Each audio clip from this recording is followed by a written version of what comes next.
నా పేరు రాజు అండి. అయితే రీసెంట్‌గా జరిగిన కాశ్మీర్‌లో పహల్గామ్‌లో జరిగిన ఉగ్రవాదుల దాడి గురించి నేను కొన్ని విషయాలు మాట్లాడాలనుకుంటున్నాను. విషయం ఏంటంటే, అసలు యాక్చువల్‌గా రీసెంట్‌గా పార్లమెంట్‌లో వక్ఫ్ బోర్డ్‌కి సంబంధించిన బిల్ ఒకటి అది చేశారు కదా! ఆమోదించబడింది కదా! మనం యాక్చువల్లీ ఇప్పుడు ఈ ఉగ్రదాడి జరిగిన విషయంలో మన వాళ్ళని మ్యాక్సిమం పాకిస్తాన్ వాళ్ళు చేసుంటారు. ఒక వర్గానికి చెందిన వాళ్ళు చేసుంటారని అనుకుంటున్నాం. సరే ఓకే. ఒక వర్గానికి చెందిన వాళ్ళు చేసుండొచ్చు. కానీ పాకిస్తాన్‌లో చేసినట్లు కూడా మన దగ్గర ఆధారాలు ఉన్నాయో నాకైతే తెలియదు ఇంకా.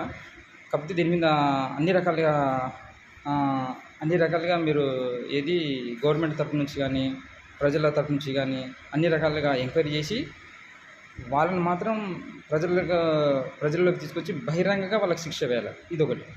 తర్వాత ఈ వక్ఫ్ బోర్డు బిల్లు ఆమోదించడం వల్ల యాక్చువల్‌గా ఇండియాలో ఉన్న వక్ఫ్ బోర్డుకు సంబంధించిన వాళ్ళకి ఎవరికైతే ఎక్కువ బెనిఫిట్ జరిగిందో, ఎవరికైతే ఎక్కువ లాభం జరిగిందో, ఏమైందంటే వక్ఫ్ బోర్డు బిల్లు వల్ల ఇండియాలో ఉన్న ముస్లిమ్స్‌లకి ఏ ఒక్కరికి న్యాయం జరిగిందని నేను అనుకోవట్లేదు. ఎందుకంటే ఇండియాలో ఉన్న వక్ఫ్ బోర్డు వల్ల ఆ వచ్చే భూములతోటి, ఆ ఇన్‌కమ్ తోటి ఎక్కువగా వాళ్ళ ఎవరైతే దానికి సంబంధించిన వాళ్ళు ఉన్నారో, ఈ ఉగ్రవాదానికి సంబంధించిన వాళ్ళు మాత్రమే బెనిఫిట్ పొందారు.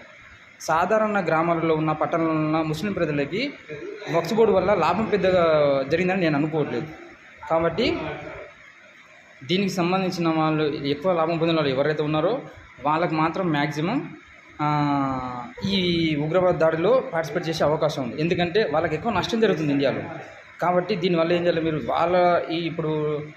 ఇప్పుడు కోల్కతాలో కొంచెం వాళ్ళు ఎక్కువగా చేస్తున్నారు కదా హిందువుల మీద దాడి అని. యాక్చువల్లీ ఇండియాలో ఉన్న ముస్లింల వల్ల ఇండియాలో ఉన్న హిందువులకి ఎటువంటి ప్రాబ్లం లేదు. ఎందుకంటే ఇక్కడ ఉన్న ముస్లిమ్స్ మ్యాక్సిమం ఇండియాలో పుట్టిన వాళ్ళు మేము ఇండియన్స్మే, మేము భారతీయులనే అనుకుంటారు మ్యాక్సిమం. ఎందుకంటే ఇక్కడ పుట్టి ఇక్కడ నీరు తాగి, ఇక్కడ గాలి పీల్చి, ఇక్కడ తిండి తింటున్నారు కాబట్టి వాళ్ళు మ్యాక్సిమం భారతీయులమైన భావాలను ఉంటారు. మ్యాక్సిమం ఇక్కడ వాళ్ళు ఉంటారు. ఇక్కడ యుద్ధం చేయాలనుకుంటే వాళ్ళు ఇన్ని రోజులు ఇండియాలో బతికే వాళ్ళు కాదు అసలు యాక్చువల్గా. వాళ్ళు ఎందుకంటే మనతో పాటు ఇక్కడే ఉండిపోయారు కాబట్టి, ఇక్కడే ఉన్నారు కాబట్టి కొంచెం అంతకుముందుకు ఒక వర్గం చెందిన రాజకీయ నాయకులు మన ఇండియాలో ముస్లిమ్స్ వాళ్ళని అది చేసినందుకు కొంత అంటే అక్కడ నుంచి అప్పుడు పాకిస్తాన్ విడిపోయినప్పుడు అక్కడికి పంపించకపోవడం వలన కొన్ని పొరపాట్ల వలన ఇక్కడ స్థిరపడిపోయారు. ఓకే, ప్రాబ్లం లేదు. ఇప్పుడు ఏ దేశం నుంచి ఏ కంట్రీ నుంచి మన ఇండియాకు వచ్చి స్థిరపడిన వాళ్ళు చాలామంది ఉన్నారు. చాలా వర్గాలకు చెందిన వాళ్ళు కూడా ఉన్నారు. దాంట్లో ఇష్యూ లేదు ఇక్కడ.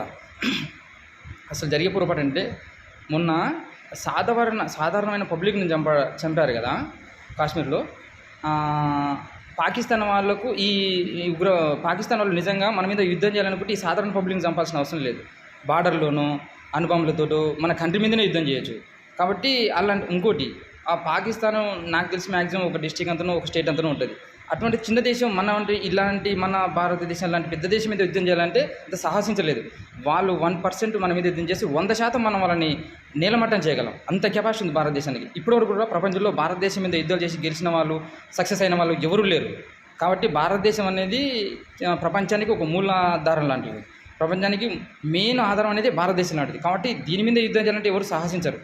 ఎందుకంటే వాళ్ళకు అంతకంత నష్టం జరిగే అవకాశం ఎక్కువ ఉంటుంది. కాబట్టి నేనేమంటున్నానంటే ఈ వక్ఫ్ బోర్డు వల్ల ఎవరైతే ఎక్కువ లాభం పొందారో ఇంతకుముందుకు ఇప్పటివరకు కూడా ఈ బిల్లు సవరణ జరగక ముందు కూడా ఎవరైతే ఎక్కువ లాభం పొందారో వాళ్ళే దీనికి ఒడిగట్టుకుంటారని నేను అనుకుంటున్నాను యాక్చువల్గా. ఎందుకంటే ఈ పరంగా ఎంక్వైరీ చేయండి. గవర్నమెంట్ తరపు నుంచి నేను కోరుకునేది ఏంటంటే ఎందుకంటే మన భారతదేశంలో ఉన్నటువంటి ఎవరి సహకారం లేకుండా ఇక్కడికి చొరబడి ఈ సాధారణ పబ్లిక్ చేరినంత ధైర్యం ఎవరు చేయలేరు. ఇక్కడ వాళ్ళైతేనే చేయగలరు. వాళ్ళు ఇప్పుడు పాకిస్తాన్ నుంచి వచ్చి వేరే వాళ్ళకి అంత ఉంటుందని నేను అనుకోవట్లేదు. ఎందుకంటే ఇక్కడున్న వాళ్ళు చాలామంది నేనేమంటున్నానంటే పాకిస్తాన్లో అలా చేస్తే ఓకే.